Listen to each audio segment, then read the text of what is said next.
কেয়া গ্রুপের কথা নিশ্চয়ই নতুন করে কাউকে বলতে হবে না। আর এই কেয়া গ্রুপ কিন্তু তাদের গার্মেন্টসের সেকশনের জন্য নতুন করে নিয়োগ বিজ্ঞপ্তি প্রকাশ করেছে। তো আপনারা যারা আমার চ্যানেলে নতুন তারা চ্যানেলটি সাবস্ক্রাইব করবেন। এইরকম অসংখ্য নিয়োগ বিজ্ঞপ্তির ভিডিও আমি তৈরি করে থাকি। তো আমরা দেখতে পাচ্ছি Keya cosmetics limited knit composite division মানে গার্মেন্টসের নিট কম্পোজিটের জন্য তারা জরুরি নিয়োগ বিজ্ঞপ্তি প্রকাশ করেছে। পদের নাম কোয়ালিটি কন্ট্রোলার।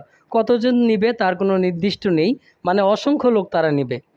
বেতন আলোচনা সাপেক্ষে। কোয়ালিটি ইনচার্জ, এটারও লিমিটেশন নেই কতজন নেবে। Sewing supervisor, sewing in charge. Finishing supervisor, finishing in charge. Cutting supervisor, sewing mechanic. এই পদে কিন্তু তারা কোথাও উল্লেখ করেনি যে কতজন করে নেবে, মানে তারা অসংখ্য লোক নেবে। তো এটি জরুন কোনাবাড়ি গাজীপুরের একটি কোম্পানি। তারা যোগাযোগের জন্য নিচে ফোন নাম্বার দিয়ে দিয়েছে, দেখতে পাচ্ছেন। তো এই ফোন নাম্বারে যোগাযোগ করলে আপনারা অবশ্যই চাকরি পেয়ে যাবেন ইনশাল্লাহ। যেহেতু অসংখ্য লোক তারা নেবে, তো তাড়াতাড়ি যোগাযোগ করুন। তো এই ছিল আজকের ভিডিও। কেমন লাগলো কমেন্ট করে জানাবেন, এবং আমার চ্যানেলে নতুন হলে অবশ্যই সাবস্ক্রাইব করবেন। কিছু জানার থাকলে কমেন্ট করবেন, আমি সাধ্য অনুযায়ী আপনাদেরকে রিপ্লাই দিব।